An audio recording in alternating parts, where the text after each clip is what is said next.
আজকে যে সমস্ত যুবকেরা এই মাহফিলের আয়োজন করেছে, আমার তো প্রাণ ভরে গেছে তাদের এই মাহফিল দেখে। যেই সময় আজকে বিভিন্ন এলাকায় দেখা যায় রাত্রিবেলা ঘুমানো যায় না, বিভিন্ন ধরনের খেলা, আজকে রাত্রিতে মানুষের ঘুম নষ্ট করে বিভিন্ন ধরনের খেলার অনুমতি দেওয়া হয়, অথচ ওই প্রশাসন আমাদের ওয়াজ মাহফিলগুলোর অনুমতি দেয় না। বিভিন্ন জায়গায় আজকে আমরা কথা বলতে পারি না, আমাদের কণ্ঠ স্তব্ধ করা হয়, আমাদের ওয়াজ মাহফিলগুলোকে নিষিদ্ধ করা হয়। বড় আফসোস আর বড় দুঃখ লাগে, আমাদের সমাজের যে অবস্থা, এটা মুসলমান সমাজের অবস্থা হতে পারে না। আসলে বলেন কথা ঠিক কিনা?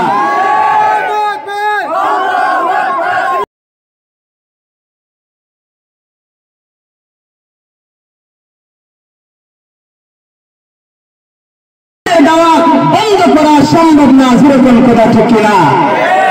আমরা বলতে চাই আজকে আমাদেরকে দ্বীনি কথা বলতে বাধা দেওয়া হয়, আজকে এই সমস্ত মাহফিলগুলোতে বাধা দেওয়া হচ্ছে, দাওয়াত তাবলীগে বাধা দেওয়া হচ্ছে। আমরা বলতে চাই আমরা বিশ্বনবীর উত্তরসূরি, যদি আমাদেরকে সঠিকভাবে দ্বীনের কথা বলতে দেওয়া হয় না, বাংলাদেশে যদি মাহফিলগুলো চলতে দেওয়া হয় না, তাহলে আমরাও নিজেদের জানের শেষ বিন্দু দেওয়া হলো আল্লাহ নবীর ইজ্জতের হেফাজত করব, এই মাহফিলগুলো রক্ষা করবো ইনশাআল্লাহ। বলেন ঠিক কিনা? আমার ভাইরা, নবীজির নবুয়তের মিশন চলছেই চলছে। এক অবস্থায় তারা আবু তালিবকে গিয়ে বলল, হে আবু তালিব, তোমার ভাতিজা আমাদেরও তো ভাতিজা, তাহলে ঝগড়াঝাটি করে লাভ নাই, তাকে বলো সে যেন 1 বছর আমাদের দেবদেবীর ইবাদত করে, আমরাও 1 বছর তার আল্লাহর ইবাদত করব। জোরে বলেন নাউজুবিল্লাহ। এই কথা যখন বলেছে, আল্লাহ আয়াত নাযিল করে দিলেন, আল্লিয়া আইয়ুহাল কাফিরুন।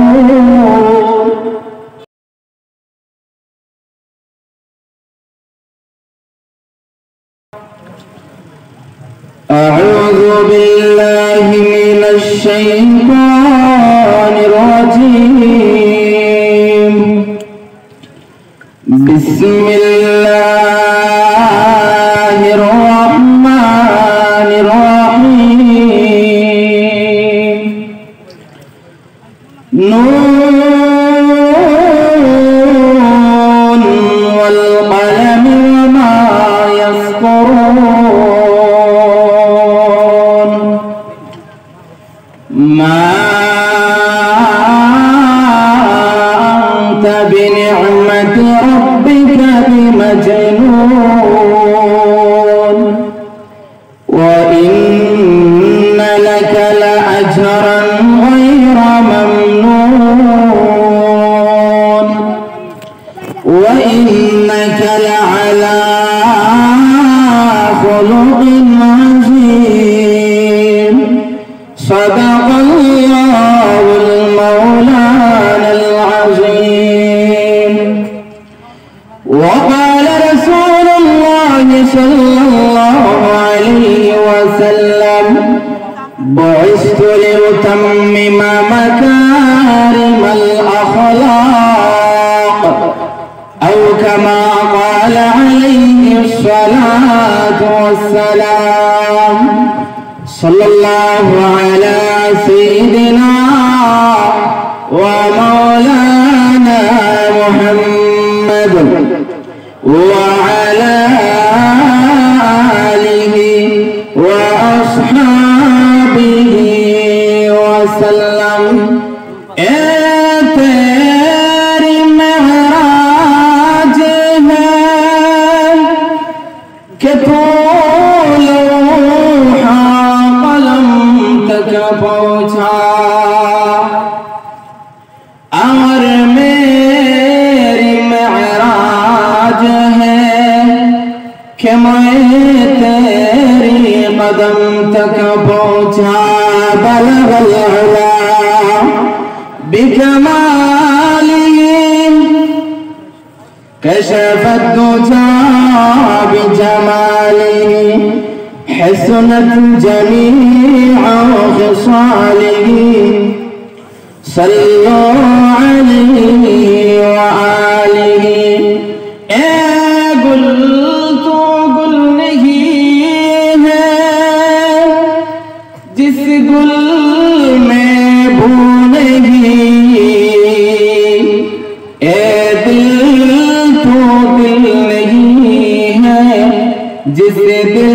दिल में जिक्र नहीं ला इलाहा इल्लल्लाह जोरे ला इलाहा इल्लल्लाह सामনের দিকে আগে বসে ভাই খালি জায়গা পূরণ করি লা ইলাহা ইল্লাল্লাহ লা ইলাহা ইল্লাল্লাহ জোরে লা ইলাহা ইল্লাল্লাহ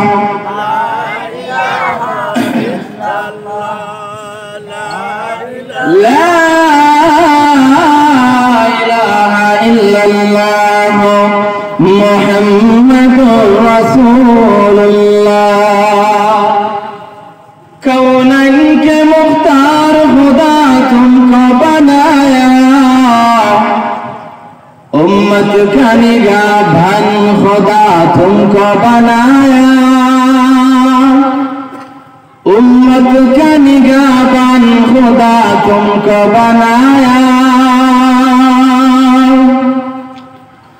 मौला मेरा आका मेरा रहमत की नबी है तजदारे मदीना हमारा तुम अरबी है तजदारे मदीना हमारा तुम अरबी है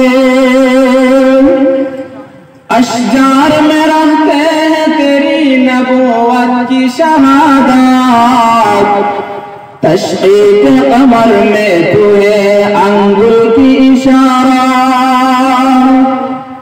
तशरीक़ कमर में तो है अंगुल की इशारा मैं तालिब मौला तेरे इश्क़ निराला है जुमला जहां जिनकी तजल्ली से उजाला है जुमला जहां जिनकी तजल्ली से उजाला ঐতিহ্যবাহী আল ফুরকান ইসলামী যুব সংঘ অনন্তপুর ও সুবীরপুর পূর্বপাড়ার উদ্যোগে আয়োজিত আজকের ঐতিহাসিক তাফসীরুল কোরআন মাহফিলের শেষ অধিবেশনের অত্যন্ত শ্রদ্ধাভাজন সভাপতি ঐতিহ্যবাহী রোজাতুল উলুম নারিকেলতলা ও ইসলাম মাদ্রাসার সুদক্ষ মুহতামিম উস্তাদুল আসাতিজা আমার শ্রদ্ধেয় উস্তাদ মুহতারাম हजरत मौलाना तारिफुद्दीन साहब हाफिजाहुल्लाह उपस्थित उलमाए किराम विशेष करे आमार ईमान दीप्त नौजवान बारा पर्दार अंतराले अवस्थानरत माइकेर आवाज जत दूर पर्यन्त पौঁছতেছে আমার অত্যন্ত শ্রদ্ধেয় মা ও বোনেরা আসুন সকলে মিলে মহান রব্বুল আলামিনের দরবারে কালিমাতুশ শুকর আদায় করি যে মহান আল্লাহ রাব্বুল আলামিন আমাদেরকে আজকের এই রহমতি বরকতি মাগফিরাতি শামিয়ানার নিচে একত্রিত হওয়ার সুযোগ দিয়েছেন এজন্য মহান রব্বুল আলামিনের দরবারে হৃদয়ে সবটুকু ভালোবাসা উজাড় করে সমস্বরে সুউচ্চ কণ্ঠে কালিমাতুশ শুকর আদায় করে জোরে সুরে বলে আলহামদুলিল্লাহ মুআজ্জাজ হাজিরিন কিরাম আমি আপনাদের সামনে মহাগ্রন্থ আল কোরআনুল কারীম থেকে 29 নম্বর পারার সূরাতুল কলম থেকে কয়েকখানা আয়াতে কারীমা তিলাওয়াত করেছি নবীজির অসংখ্য অগণিত হাদিসের ভান্ডার থেকে ছোট্ট একখানা হাদিস পাঠ করেছি যদি মহান আল্লাহ রাব্বুল আলামিন আমাকে তৌফিক দান করেন তেলাওয়াতকৃত আয়াত এবং হাদিসকে সামনে রেখে অত্যন্ত সংক্ষিপ্ত সময়ে আপনাদের সামনে কিছু কথা বলার চেষ্টা করব আল্লাহ যেন আমাকে ইখলাসের সাথে বলার আপনাদেরকে আমলের নিয়তে শোনার তৌফিক দান করেন সবাই মহব্বতে বলে আমিন আমার প্রাণের ভাইরা আমি আপনাদের সামনে যেই আয়াতে কারিমা তেলাওয়াত করেছি ভূমিকা না দিয়ে সরাসরি আমরা আলোচনার দিকে চলে যাচ্ছি এই সূরাতুল কলম থেকে আমি কয়েকটা আয়াতে কারিমা তেলাওয়াত করেছি এই আয়াতগুলোর আলোচনা বুঝতে হলে প্রথমে আমাদেরকে যেই বিষয়টা বুঝতে হবে সেটা হলো এই সূরাটা নাযিল হওয়ার কারণ যাকে মুফাসসিরিনে কেরামের পরিভাষায় সববে নুজুল বা শানে নুজুল বলা হয় এই শানে নুজুল যদি আমরা বুঝতে পারি তাহলে আশা করি এই সূরার মূল আলোচনাটুকু আমাদের বোঝা সহজ হবে এজন্য আসুন এই সূরার শানে নুজুল কি, কোন কারণে এই সূরা নাযিল হলো। আমার ভাইরা দেখুন, তাফসীরে ইবনে কাসীরের মধ্যে আল্লামা হাফিজ ইমাদউদ্দিন ইবনে কাসীর রাহমাতুল্লাহি আলাইহি উল্লেখ করেছেন, প্রিয় নবী মুহাম্মদুর রাসূলুল্লাহ সাল্লাল্লাহু আলাইহি ওয়াসাল্লামের বয়স যখন 40 বছর একদিন পূর্ণ হলো, তখন মহান আল্লাহ রাব্বুল আলামিন আমাদের নবীকে নবুয়তি দান করলেন। জোরে কোন সুবহানাল্লাহ।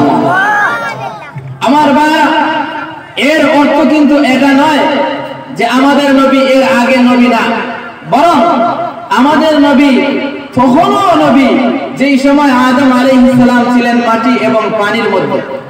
এটা আমার কথা নয়, এটা আল্লাহর নবী বিশ্বনবী রাহমাতুল লিল আলামিনের কথা। নবী বলেন, কুনতু নাবিয়ান ওয়া আদামু বাইনাল মাই ওয়াত তিন। আল্লাহ নবী বিশ্বনবী রাহমাতুল লিল আলামিন বলেন, আমি তখনও নবী ছিলাম যেই সময় আদম আলাইহিস সালাম মাটি এবং পানির মধ্যে ছিলেন।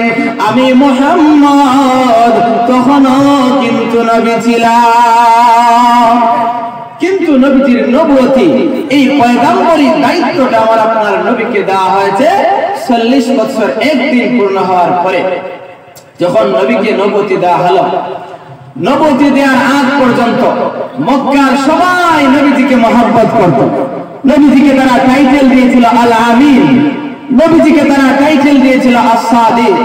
কিন্তু যেই মাত্র নবীজিকে নবুয়তি দেওয়া হলো, এখন মক্কার বেঈমান কাফেররা নবীজির নবুয়তকে অস্বীকার করা শুরু করলো। জোরে বলেন নাউজুবিল্লাহ।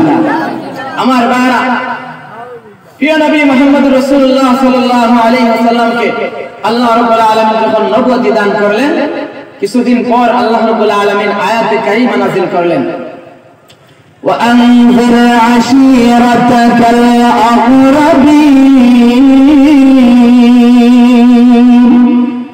মহান আল্লাহ রাব্বুল আলামিন আয়াত নাযিল করে দিলেন, ওগো নবীজি, আপনি আপনার নিকটাত্মীয়দেরকে, আপনি আপনার গোত্রের মানুষদেরকে আল্লাহর দিকে আহ্বান করুন, দ্বীনের দিকে আহ্বান করুন। আমার ভাইরা, এই আয়াতখানা যখন নাযিল হয়ে গেল, এমনি আল্লাহর নবী বিশ্ব নবী রাহমাতুল লিল আলামিন মক্কার সাফা এবং মারওয়া পাহাড়ের মধ্যবর্তী জাবালে আবু কুবাইস নামে একটা পাহাড় রয়েছে। ওই জায়গার মধ্যে আল্লাহর নবী বিশ্ব নবী রাহমাতুল লিল আলামিন দাঁড়াইয়া গেলেন এবং নবীজি ঘোষণা করতে লাগলেন, ইয়া সাবা বলে নবীজি ঘোষণা করতে লাগলেন। আমার মা, তখনকার সময়ের প্রচলন ছিল, কোন গুরুত্বপূর্ণ কাজের জন্য যদি মানুষদেরকে ডাকা হতো, তখন তো মাইক ছিল না, কোন ধরনের টেলিফোন ছিল না, যোগাযোগের কোনো ব্যবস্থা ছিল না। একজন মানুষ পাহাড়ের উপর উঠে যদি ইয়া সাবা বলে ডাকতো, সমস্ত মানুষেরা এই জায়গায় একত্রিত হয়ে যেত। আল্লাহর নবী পাহাড়ের উপর উঠে ইয়া সাবা বলে যখন ডাকতে লাগলেন, এমনি মক্কার বেঈমান কাফেররা, নবীজির গোষ্ঠীর মানুষেরা সবাই মক্কার এই পাহাড়ের নিচে জমা হয়ে গেল। কারণ কি? কারণ হলো, আজকে আমাদেরকে যে মানুষটা ডাকতেছে উনি আর কেউ না, উনি হলেন আব্দুল্লাহর ছেলে মুহাম্মদ। জীবনে যে কোনোদিন মিথ্যা কথা বলে নাই। আব্দুল্লাহর ছেলে মুহাম্মদ যেহেতু আমাদেরকে ডাকতেছে, অবশ্যই কোনো না কোনো ভালো কাজের জন্য আমাদেরকে ডাকতেছে। সবাই মক্কার এই জাবালে আবু কুবাইস পাহাড়ের মধ্যে একত্রিত হয়ে গেল। সবাই যখন এই পাহাড়ের নিকট একত্রিত হয়ে গেল, এবার আল্লাহর নবী বিশ্ব নবী বললেন, ও আমার গোষ্ঠীর লোকেরা, এখন যদি আমি তোমাদেরকে বলি পাহাড়ের অপর পার্শ্ব থেকে একটা শত্রু বাহিনী আসতেছে, যারা তোমাদের উপর আক্রমণ করবে, যারা তোমাদের সব কিছু লুণ্ঠন করে নেবে, তাহলে কি তোমরা বিশ্বাস করবে? বেঈমান কাফেররা এক বাক্যে বলল, অবশ্যই বিশ্বাস করব। কেন বিশ্বাস করব না? কারণ আপনাকে এই 40 বছরের ভিতরে একদিনও মিথ্যা কথা বলতে শুনে নাই। জোরে বলেন সুবহানাল্লাহ। আমার ভাইরা, তারা বলল অবশ্যই বিশ্বাস করব। এবার নবীজি বললেন, হে আমার গোত্রের লোকেরা, তাহলে তোমরা যদি আমাকে বিশ্বাস করে থাকো, শোনো, তোমরা সবাই পড়ো লা ইলাহা ইল্লাল্লাহ তুফলিহুন। তোমরা সবাই এক আল্লাহর উপর ঈমান আনো। যদি তোমরা আল্লাহর উপর ঈমান আনো তাহলে তোমরা কামিয়াব হয়ে যাবে। যেই মাত্র নবীজি এই কথা বলেছেন, নবীজির সবচেয়ে মহব্বতের চাচা আবু লাহাব, যে নাকি নবীজিকে যখন নবীজি জন্মগ্রহণ করেছিলেন, আবু লাহাবের একটা দাসী ছিল, ওই দাসীর নাম ছিল সুয়াইবা। যখন নবীজির কাছে আবু লাহাবের দাসী সুয়াইবা গিয়ে বলল, ও আবু লাহাব, তোমার ভাই আব্দুল্লাহর ঘরে একটা সুন্দর ফুটফুটে ছেলে সন্তান জন্ম নিয়েছে, সাথে সাথে আবু লাহাব তার এই মহামূল্যের দাসী সুয়াইবাকে এই সুসংবাদ দেওয়ার জন্য সাথে সাথে চিরদিনের জন্য আযাব করে দিয়েছিল। তো এই আবু লাহাব বলে, তাব্বাল্লাকা ইয়া মুহাম্মদ আলিহাযা জামাতানা, হে মুহাম্মদ তুমি ধ্বংস হও, এজন্যই কি আমাদেরকে রেখেছো? আমার ভাইরা, আমি আপনাদেরকে জিজ্ঞাসা করতে চাই, মুহাম্মদ কি ধ্বংস হবেন? হতে পারেন না।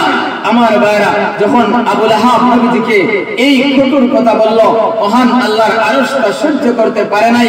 মহান আল্লাহ সূরাতুল লাহাব নাযিল করে বলেন, তাব্বাত ইয়াদা আবি লাহাবিন ওয়া তাব মা আগনা আনহু মালুহু ওয়া মা কাসাব। আল্লাহ আয়াতে কারিমা নাযিল করে দিলেন যে আবু লাহাব তুমি ধ্বংস হও।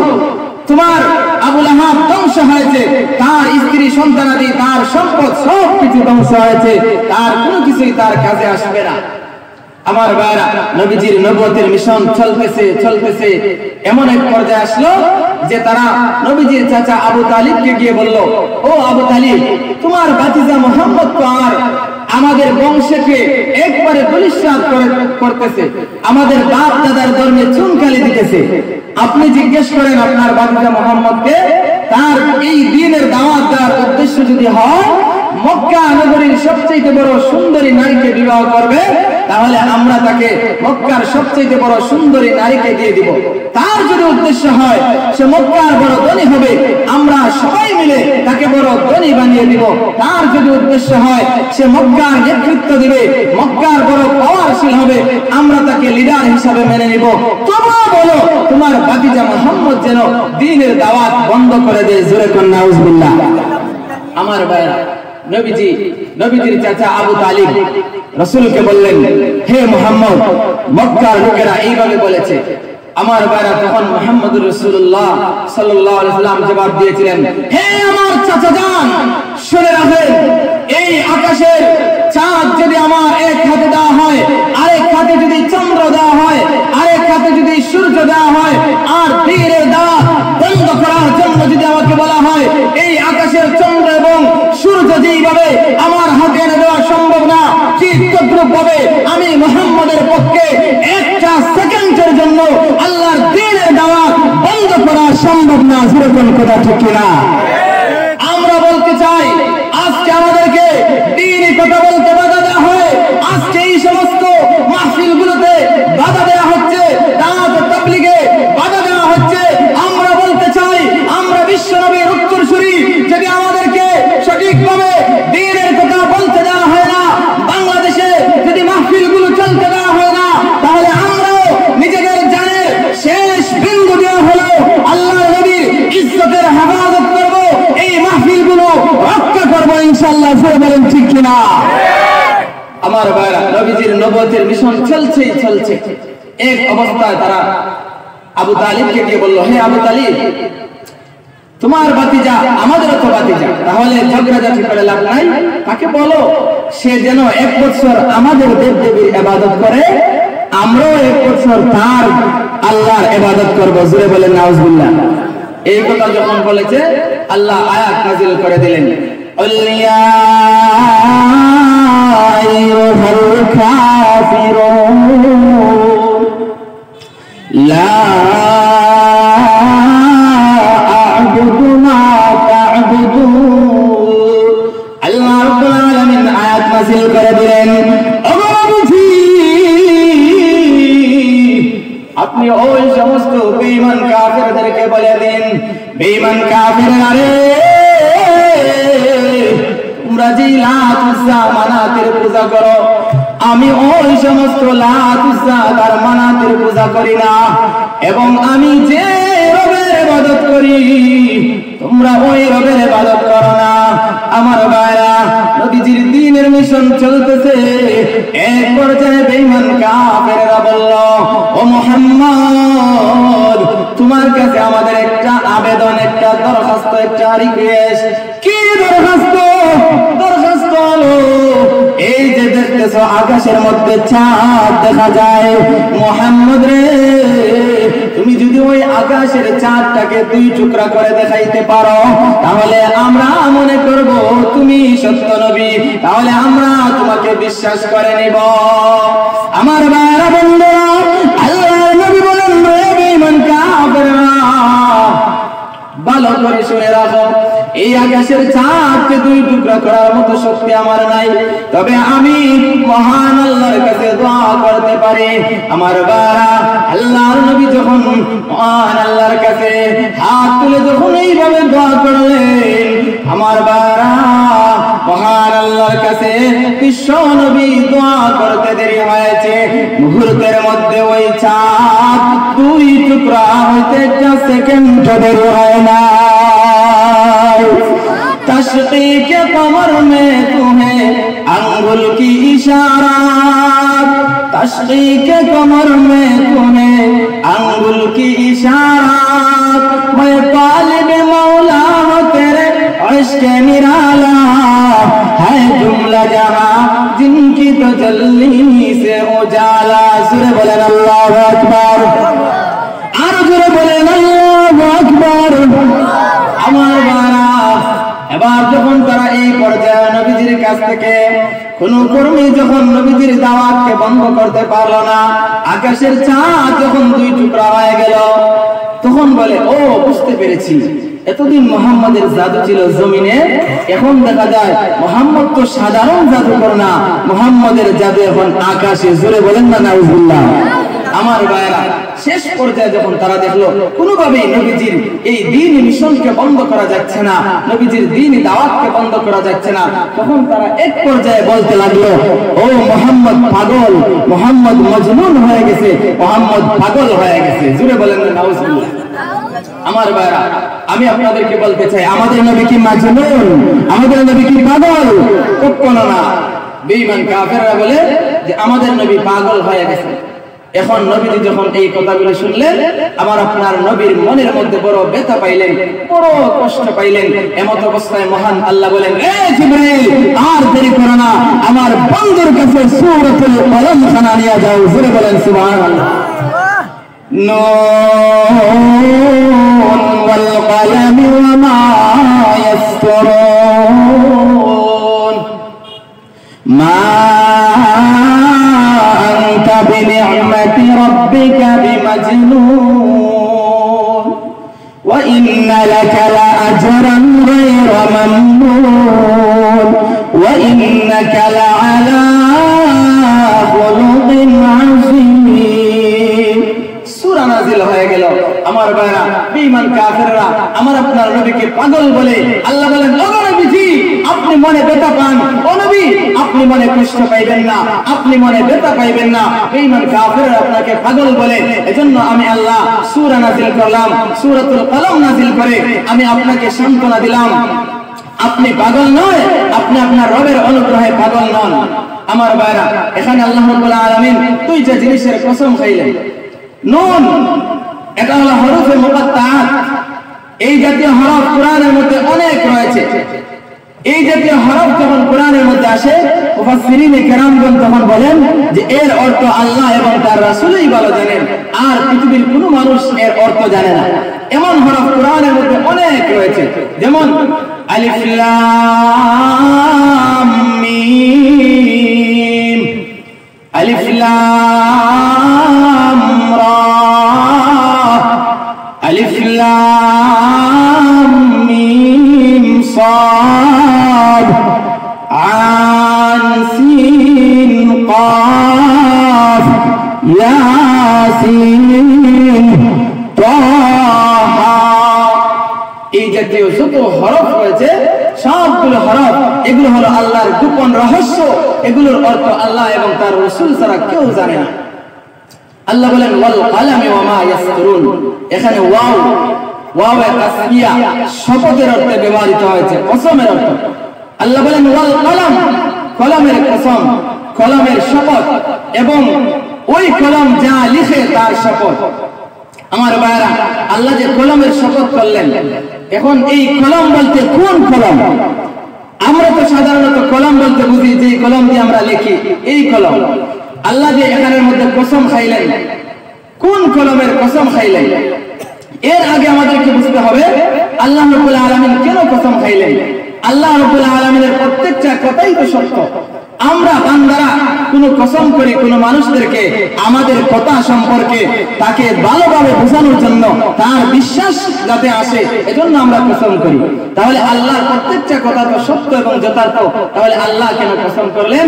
আল্লাহ কসম করার কারণ হলো যে বান্দা যেহেতু কোনো কথা কসম করে বললে অতি সহজেই বিশ্বাস করে, এজন্য আল্লাহ রাব্বুল আলামিন কসম করে এই বিষয়টাকে দৃঢ় করার জন্য, এই বিষয়টাকে সঠিকভাবে বোঝানোর জন্য, মানুষ যাতে এই কথাটা সঠিকভাবে বুঝতে পারে, এজন্য আল্লাহ কসম করেন। আর আল্লাহ কসম করতে গিয়ে অনেক সময় বিভিন্ন জিনিসের কসম আল্লাহ রাব্বুল আলামিন করেন।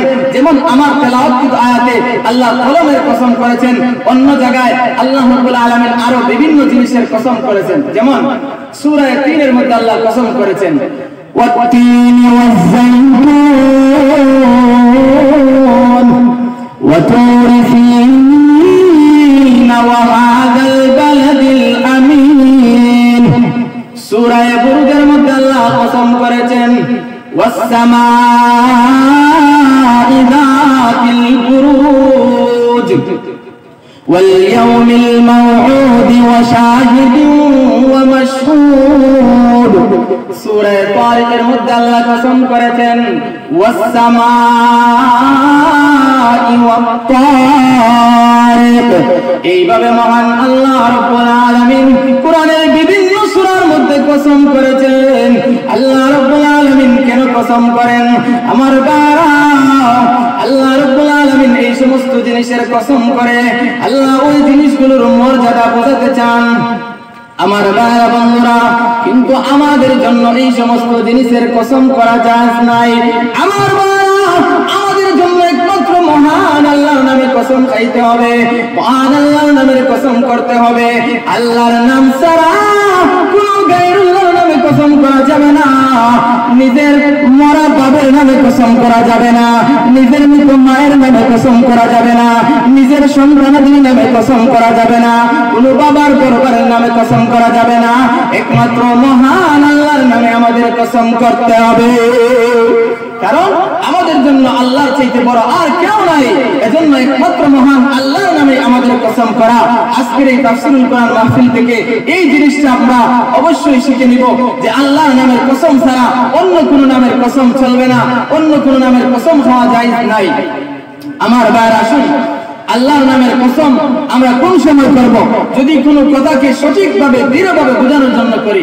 আর যদি অনর্থক কসম করি, আল্লাহর কসম, আল্লাহর কসম, কোন জিনিসের কসম করি, আর যদি এই কসম অনুযায়ী যদি আমরা কাজ না করি, তাহলে অবশ্যই এই কসমের কাফারা আমাদেরকে দিতে হবে। এজন্য অনর্থক কসম করলে হবে না, কসম করতে হবে যে কোনো সঠিক কথার উপর, যে কোনো কথাকে দৃঢ় করার জন্য। আমার ভাইরা, আল্লাহ রাব্বুল আলামিন কলমের কসম করলেন। কোন কলম? মুফাসসিরিনে কিরামগণ লিখেন ওই কলম দ্বারা, ওই কলম উদ্দেশ্য যেই কলম এই পৃথিবী সৃষ্টির 50,000 বছর পূর্বে আল্লাহ সৃষ্টি করেছেন। জোরে বলেন সুবহানাল্লাহ। আমার ভাইরা, আল্লাহ নবী, বিশ্ব নবী রাহমাতুল লিল আলামিন বলেন, আল্লাহ রাব্বুল আলামিন সর্বপ্রথম কলম সৃষ্টি করেছেন। ওই কলম সৃষ্টি করে আল্লাহ কলমকে বললেন উক্তুব, তুমি লেখো। আউয়াল মা খালাকাল্লাহুল কলম। আল্লাহ সর্বপ্রথম কলম সৃষ্টি করেছেন। ওই কলম সৃষ্টি করে আল্লাহ কলমকে বললেন উক্তুব, লেখো। কলম ডাকতে বলে, তুমি গো কি লিখবো বলে দিন। আল্লাহ রাব্বুল আলামিন বললেন সমস্ত বান্দাদের তাকদীর লিখো। তখন ওই কলম পৃথিবীর সমস্ত মানুষের ভাগ্য নির্ধারণ করে দিল। ওই কলম পৃথিবীর সমস্ত মানুষের ভাগ্য লিপি করলো। আমরা কতদিন এই পৃথিবীতে বাঁচবো, কোন দিন আমরা এই পৃথিবীর জমিন থেকে বিদায় নিয়ে যাব, আমরা খেয়ে কোথায় বসবাস করব, খেয়ে কোন জিনিস খাবো, এই সব জিনিস ওই কলম লেখা শুরু করেছে। আমার আল্লাহ কলম লিখতেছে এমত অবস্থায় লেখার সাথে সাথে একদিন ওই কলমের কালি শেষ হয়ে গেছে। জাফল কলম, কলমের কালি শুকিয়ে গেছে। আমার বাবা বন্ধুরা, মহান আল্লাহ ওই কলমের কসম করেছেন। 2 নম্বর হলো মুফাসসিরিনে কেরাম বলেন অথবা কলম দ্বারা মহান আল্লাহ এই সাধারণ কলম উদ্দেশ্য করতে পারেন। কারণ হলো এই কলম দিয়ে কোরআন হাদিসের তাফসীর লেখা হয়, এই কলম দিয়ে অনেক বড় জিনিস লেখা হয়। এই কলম ইমাম আবু হানিফা পেয়েছিলেন, এই কলম ইমাম শাফি পেয়েছিলেন, ওই কলম ইমাম আহমদ ইবনে হাম্বল পেয়েছিলেন, ওই কলম আমাদের আকাবিরিনগণ পেয়েছিলেন। ওই কলম দিয়ে আমরা কোরআন হাদিস লিখি। এই কলম উদ্দেশ্য হতে পারে এই কলমের কসম, এবং ওই কলম যা লিখে তার কসম করে মহান আল্লাহ বলেন মা আনতা বিনি'মাতি রাব্বিকা বিমাজনুন। ওগো নবীজি, আপনার রবের অনুগ্রহে আপনি পাগল নন, আপনি মাজনুন নন। ও নবী, বেঈমান কাফেররা আপনাকে পাগল বলে, আপনাকে মাজনুন বলে, এজন্য আপনার মনে কষ্ট পান। ও নবী, আপনি কষ্ট পাইবেন না, আপনার মনে কষ্ট নেবেন না। আমি আল্লাহ সূরাতুল কলম নাযিল করে আমি আল্লাহ ঘোষণা দিলাম আপনার রবের অনুগ্রহে আপনি পাগল নন, আপনি মাজনুন নন। জোরে বলেন সুবহানাল্লাহ। আমার ভাইরা, আল্লাহ ঘোষণা দিলেন যে আপনি পাগল নন, আপনার রবের অনুগ্রহে আপনি উন্মাদ নন। এরপর আল্লাহ বলেন মা আনতা বিনি'মাতি রাব্বিকা বিমাজনুন ওয়া ইন্না লাকা লাআজরান গায়রা মামনুন। ওগো নবীজি, আপনার জন্য রয়েছে এমন প্রতিদান, আপনার জন্য রয়েছে আপনার রবের পক্ষ থেকে এমন প্রতিদান গায়রা মামনুন, যা কখনো শেষ হবে না, যা কখনো নিঃশেষ হবে না। এমন প্রতিদান মহান আল্লাহ আপনার জন্য রেখেছেন। ওগো নবীজি, বেঈমান কাফেররা আপনাকে পাগল বলে, আপনাকে মাজনুন বলে গালি দেয়, এজন্য আপনার মনে কষ্ট লাগে। আমি আল্লাহ সূরাতুল কলম নাযিল করে ঘোষণা দিলাম আপনি পাগল নন, আপনার রবের অনুগ্রহে। আর আপনার জন্য রয়েছে অনেক প্রতিদান, যেই প্রতিদান কখনো শেষ হবে না। এরপর আল্লাহ বলেন ওয়া ইন্নাকা লাআলা খুলুকিন আযীম। আল্লাহ বলেন হে নবী, আপনি চরিত্রের সুউচ্চ আসনের মধ্যে রয়েছেন, আপনি হলেন মহান চরিত্রের অধিকারী। আমার ভাইরা, মহান আল্লাহ রাব্বুল আলামিন এই সূরাতুল কলমের মধ্যে নবীজিকে যেই অফার দিলেন, নবীজিকে যেই আজর দিলেন, সবচেয়ে বড় আজর হলো, সবচেয়ে বড় প্রতিদান হলো আমি আপনাকে সুউচ্চ চরিত্রের অধিকারী বানাইলাম। এজন্য আসুন আমার ভাইরা, আল্লাহর নবী বিশ্বনবী রাহমাতুল লিল আলামিনের যে চরিত্র, এই চরিত্রটা ছিল মহান চরিত্র। নবীজি হাদিস শরীফের মধ্যে বলেন বুইসতু লিউতাম্মিমা মাকারিমাল আখলাক, চরিত্রকে পরিপূর্ণতা দেওয়ার জন্য আল্লাহ আমাকে প্রেরণ করেছেন। উত্তম চরিত্রকে যাতে পরিপূর্ণতা দেওয়া হয়, এজন্য আল্লাহ আমাকে প্রেরণ করেছেন। আমার ভাইরা, নবীজির এমন চরিত্র, যেই চরিত্রটা আল্লাহ রাব্বুল আলামিন কোন মানুষদেরকে আর দেন নাই, কিন্তু এক সময় আমাদেরকে দিবেন। ওই সময়টা কোন সময়? ওই সময়টা হলো যখন মানুষেরা জান্নাতে যাবে, তখন আল্লাহ জান্নাতীদেরকে যেই চরিত্র দিবেন, এই চরিত্রটা হলো আমাদের নবীর চরিত্র। দেহটা দিবেন আদম আলাইহিস সালামের, কণ্ঠটা দিবেন দাউদ আলাইহিস সালামের, সৌন্দর্য দিবেন ইউসুফ আলাইহিস সালামের, চরিত্র দিবেন মুহাম্মদ সাল্লাল্লাহু আলাইহি ওয়াসাল্লামের। জোরে বলেন সুবহানাল্লাহ। এই চরিত্র এমন চরিত্র যেটা হলো খুলুকে আসিম, মহান চরিত্র। আমার বারা, এই চরিত্রের তিন প্রকার। এক প্রকার হলো খুলুকে কারিমা, আরেকটা হলো খুলুকে হাসানা, আর আরেকটা হলো খুলুকে আযীমা। উদাহরণ দেখেন, খুলুকে কারিমা হলো একজন মানুষ যদি আপনাকে আঘাত করে তখন আপনিও তাকে আঘাত করবেন, আপনাকে যতটুকু আঘাত করেছে এতটুকু আপনি তাকে আঘাত করতে পারবেন, এটার অনুমতি রয়েছে। এটা হলো খুলুকে কারিমা। আর এর চাইতে বেশি করতে পারবেন না, এর চাইতে বেশি করলে জুলুম হবে। কেউ আপনাকে আঘাত করেছে কিন্তু আপনি তাকে আঘাত করলেন না, মাফ করে দিলেন, এটা হলো খুলুকে হাসানা। আর কেউ আপনাকে আঘাত করেছে, আপনি তাকে আঘাত করলেন না, এরপরে আপনি তাকে তো মাফ করে দিলেনই, সাথে সাথে আপনি তার হাতের মধ্যে এইভাবে হাত দিয়ে বললেন, ভাই তুমি যে আমাকে প্রহার করেছো, তুমি যে আমাকে আঘাত করেছো, এজন্য মনে হয় তোমার হাতের মধ্যে কষ্ট পেয়েছো। এটা হলো খুলুকে আযীমা। এই চরিত্রটা মহান আল্লাহ আমার আপনার নবীজিকে দিয়েছিলেন। এই চরিত্রটা হলো আমার আপনার নবীর চরিত্র। আমার ভাইরা, আমার আপনার নবীর চরিত্রটা কেমন? আম্মা জান আয়েশা রাদিয়াল্লাহু তাআলা আনহাকে একবার মহিলারা জিজ্ঞাসা করেছিল যে, আও আম্মা জান আয়েশা, রাসূলের চরিত্র সম্পর্কে আমাদেরকে কিছু বলেন। আম্মা জান আয়েশা বলেন, তোমরা কি কোরআন পড়ো নাই? তখন তারা বলে, হ্যাঁ অবশ্যই পড়েছি। আম্মা জান আয়েশা বলেন, কানা খুলুকুল কুরআন, আমার নবীর চরিত্র গোটা মহান কুরআন। এই কোরআনের মধ্যে যত জিনিসের কথা আল্লাহ বলেছেন, এর বাস্তব নমুনা হলেন বিশ্ব নবী, এর বাস্তব নমুনা হলেন আমাদের নবী বিশ্ব নবী। এজন্য আমার মহান আল্লাহ কোরআনের মধ্যে বলেন, তোমরা যদি কোনো আদর্শ গ্রহণ করতে চাও, তোমরা যদি কোনো চরিত্র গ্রহণ করতে চাও, তাহলে কোরআনের মধ্যে আল্লাহ বলেন, লাকাদ কানা লাকুম ফী রাসূলিল্লাহি উসওয়াতুন হাসানা। আল্লাহ বলেন, মুহাম্মদ সাল্লাল্লাহু আলাইহি ওয়াসাল্লামের মধ্যে তোমাদের জন্য রয়েছে উত্তম আদর্শ, এই আদর্শ তোমরা গ্রহণ করো। নবীজি হলেন আমাদের মডেল, নবীজি হলেন আমাদের আদর্শ, নবীজি হলেন আমাদের, আমরা নবীজির আদর্শ গ্রহণ করব। আজকে আদর্শ গ্রহণ করা হয় বিনদেশীদের, আজকে যুবকরা আদর্শ গ্রহণ করে বিভিন্ন এই কলকাতার নায়ক নায়িকাদের, আজকে আদর্শ গ্রহণ করা হয় বিভিন্ন খেলোয়াড়দের। আমার ভাইরা, আজকে আদর্শের নামে, আজকে মডেলিং এর নামে সমাজের মধ্যে এমন চিত্র, এমন বেহায়াপনা শুরু হয়েছে, যেই জায়গা ঢেকে রাখা ফরজ, যুবকেরা আজকে এই হাঁটুর মধ্যে ফাড়া আর উরাতের মধ্যে ফাড়া এমন প্লেট সমাজের মধ্যে তারা পরিধান করে যুবক যুবতীদের সামনে ঘোরাফেরা করে, মা বাবার সামনে ঘোরাফেরা করে, তাদের লজ্জা লাগে না? এটা কোনো মুসলমানের আদর্শ হতে পারে না, এটা ইহুদি খ্রিস্টানদের কালচার। যে বলেন কথা ঠিক কিনা? আছে না নাই? আজকে সমাজের মধ্যে যুবক ভাইদের দিকে তাকাইলে বড় কষ্ট হয়। তার হাঁটুর মধ্যে এমন ভাবে একটা দাগ দেওয়া, তার হাঁটু দেখা যায়, অথচ একজন বালেগ পুরুষের নাভি থেকে নিয়ে হাঁটুর নিচ পর্যন্ত ঢেকে রাখা ফরজ।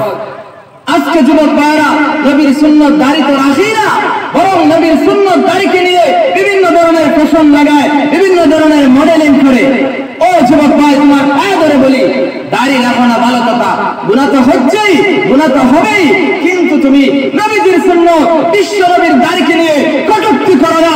বেঈমান কাফেররা এমনিতেই আজকে আমার আপনার নবী বিশ্ব নবীর ইজ্জত নিয়ে চিনিমিনি খেলতেছে, নবীজির সুন্নতকে নিয়ে আজকে বিভিন্ন ধরনের ষড়যন্ত্র চালানো হচ্ছে, নবীজির ইজ্জতের উপর আক্রমণ চালানো হচ্ছে, নবীজির হত্যা নবতের উপর আক্রমণ চালানো হচ্ছে। আমরা যদি নবীজির সুন্নতকে না মানি, নবীজির সুন্নতের উপর আক্রমণ করি, তাহলে আমাদের নবী সুন্নত কে আঁকড়ে ধরবে? আমাদের নবীর অনুসরণ কে করবে? সুরে বলেন কথা ঠিক কিনা? আমার ভাইরা, যেই অবস্থা শুরু হয়েছে, আজকে বেঈমান কাফেররা বিশ্ব নবী রাহমাতুল লিল আলামিনকে বিভিন্ন ধরনের ষড়যন্ত্র। মাশাআল্লাহ, আপনাদের জন্য সুসংবাদ, আমাদের আজকের প্রধান অতিথি, সারা দেশের আলোড়ন সৃষ্টিকারী বক্তা আল্লামা মুস্তাকিম বিল্লাহ হামিদি। ওনার সাথে মাগরিবের পরে আমার যোগাযোগ হয়েছিল, এখনো শুনেছি উনি ইনাদগঞ্জ পর্যন্ত এসে গেছেন। এজন্য আপনারা যারা এখনো মাহফিলে আসেন নাই, মেহেরবানি করে আপনারা মাহফিলে এসে যান। আর আমরা তো আপনাদের এলাকায় সব সময় আসি, বিভিন্ন মাহফিলে আপনাদের সাথে দেখা হয়। আমি আসলে আলোচনার জন্য আসিও নাই, আমি এসেছি আপনাদের কাছে দোয়া নেওয়ার জন্য। এখানে আমার উস্তাদে মুহতারাম বসা, উনাদের নেক নজর থাকার কারণে, উনাদের দোয়া থাকার কারণে আজকে উনাদের পাশে বসে দুই একটি কথা বলার জন্য আল্লাহ আমাদের তৌফিক দিয়েছেন। দোয়া করবেন আল্লাহ রাব্বুল আলামিন যেন আমাদেরকে এই দ্বীনের খিদমতের জন্য কবুল করেন। যেই কথাটুকু বললাম, আল্লাহ যেন আমাদেরকে, আমাদের সবাইকে এর উপর আমল করার তৌফিক দান করেন। বিশ্বনবীর আদর্শ যেন এই সমাজের মধ্যে বাস্তবায়ন হয়ে যায়। বিশেষ করে আজকে যেই সমস্ত যুবকেরা এই মাহফিলের আয়োজন করেছে, আমার তো প্রাণটা ভরে গেছে তাদের এই মাহফিল দেখে। যেই সময় আজকে বিভিন্ন এলাকায় দেখা যায় রাত্রিবেলা ঘুমানো যায় না, বিভিন্ন ধরনের খেলা, আজকে রাত্রিতে মানুষের ঘুম নষ্ট করে বিভিন্ন ধরনের খেলার অনুমতি দেওয়া হয়, অথচ ওই প্রশাসন আমাদের ওয়াজ মাহফিলগুলোর অনুমতি দেয় না। বিভিন্ন জায়গায় আজকে আমরা কথা বলতে পারি না, আমাদের কণ্ঠ স্তব্ধ করা হয়, আমাদের ওয়াজ মাহফিলগুলোকে নিষিদ্ধ করা হয়। বড় আফসোস আর বড় দুঃখ লাগে। আমাদের সমাজের যে অবস্থা, এটা মুসলমান সমাজের অবস্থা হতে পারে না। আসলে বলেন কথা ঠিক কিনা?